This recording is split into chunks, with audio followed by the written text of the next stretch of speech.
Tell me about your experience crossing the bridge. Well, when I was on the bridge, let's see, what was I driving at that time? I think I was on the Weasel.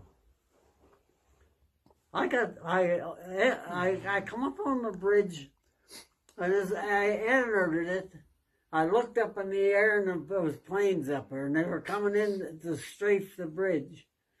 Well, I was already started, and I'd be quicker to keep going than to try to back out of there. So I poured the gas to her and went across, and so I actually seen bombs drop out of the bottom of the airplane, and they missed the bridge. They tried everything to do, artillery shells. That remind me that was. It looked like there wasn't a spot they wasn't covered. They were strafing it continuously and dropping bombs. And the bombs were dropping in the water, big spray.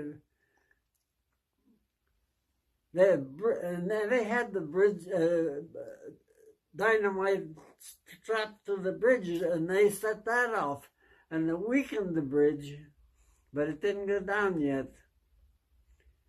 I saw it go down. Well, you had to cross and then come back, you said. Oh, yeah. That's the only way we had was on that bridge. And it got so weak. What they did, they brought, I don't know where they got these barges. They got enough barges to make a bridge across with barges. They tied them together and made a bridge. Yeah, they had we drove on them barges. Wow. Because the bridge started sagging. Did you tell me there was a Jeep on fire at the end? Yes, he was ahead of me. I don't know how he got ahead of me, but I was surprised to see him. But when I saw him, he was sitting in the Jeep holding the steering wheel, and he was just deader than hell, and he was burnt black.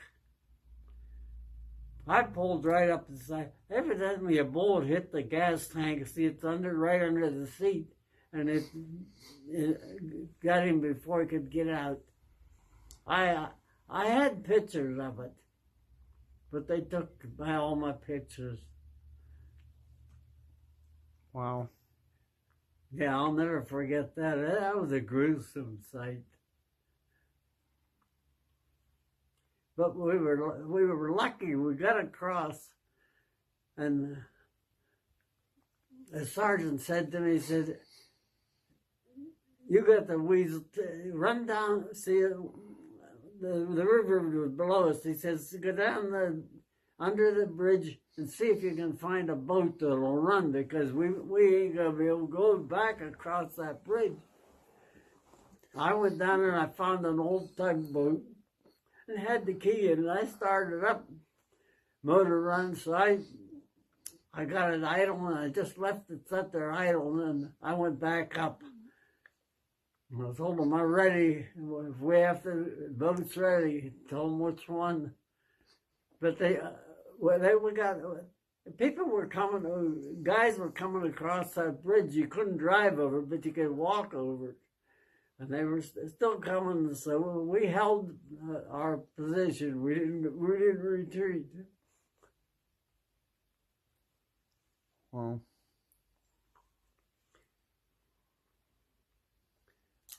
How many people were in your group?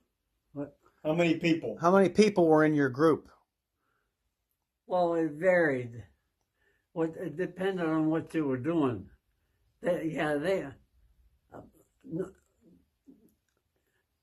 In the group I was in, the main group, I was, I was a truck driver at this time, and I pulled an anti-tank gun, a cannon, and we had, I think, 8 men, and this big sergeant. And we had 3 of those cannon and 3 trucks. What they did, they took all the truck drivers and give them a driver's test, backing up these cannons. I was the only one that could back one up and put it where I wanted it. So they made me instructor. I got a couple other guys that they could at least go backwards. So they sent us, they had a gas depot up in the mountains. And the mountains are like, in every valley there was a road. There were 3 roads went to this gas depot. And the Germans got all their tanks, and they brought all their tanks, and they're going to try to capture this gas depot because they were running low on gas. So they sent 3 of us. Well, they only had 3 guns. They sent us one on each, one man, or 8 men and a cannon to stop the tanks. We couldn't stop them tanks. Well, on my group, they said it's either a suicide mission or we desert. What are we going to do? The hell of it was, I had one group. I was a corporal. And I said, well, I don't want to desert. And I got the idea. I said, I heard that it's been done. I said, if we can get behind a tank. About the Ludendorff Bridge, right? Well, right at the end of the bridge, there was a little village. Not much, I'd say maybe 20 houses. They had a main street and a couple alleys. And they gave me, I think I had 8 men. And one man was a demolition man. And they said, we want to search every house for soldiers hiding there so that when we go across the bridge, they don't come up behind us and shoot from the back, afraid they'd ambushes. So I was in charge of that. And I told them what to do. I said, if you find a door you can't open it, I said, call me. And I said, we'll blow it open. So one guy come. He says, we got a door, we can't open it. I said, they order blow it. I said, I'll be there in a little bit. He showed me which building it was. Pretty soon, I walked that way. There was a hell of an explosion. All the windows blowed out. I went in, and the smoke cleared.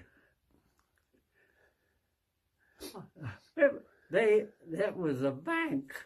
They blowed the safe.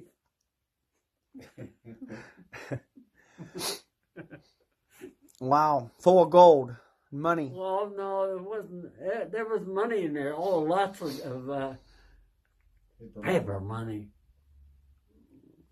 There was I think $19 American money. That's all. But there was a lot of. I took a lot of that money. I banded, stuck it in my pocket. I brought it home. I gave this in. They gave, and it all disappeared. It wasn't worth anything.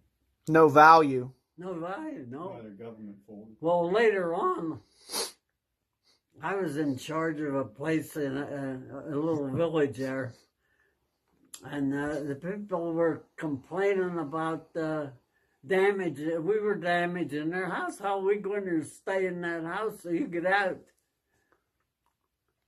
So they wanted restitution for. Oh, some of the guys carried the furniture outside so to make room so we could sleep on the floor. Well, I spoke German. So they told me, you take care of the complaints when these guys get. So they would come, not give them the money I took out of the bank. I said, is this enough for them? No. Then not until they were satisfied. I don't know how much I was giving them. So I was pretty well in with the German people. They come to me for questions. We had a interpreter, but his name was Eckelberger, and that's a Jew. They wouldn't talk to him. They wanted to talk to Herr Schneider, and they stick their nose up at that Jew. They wouldn't talk to him. And so I took care of all the complaints. And Wow. I don't say I had a lot of authority, but I felt I did. Yeah.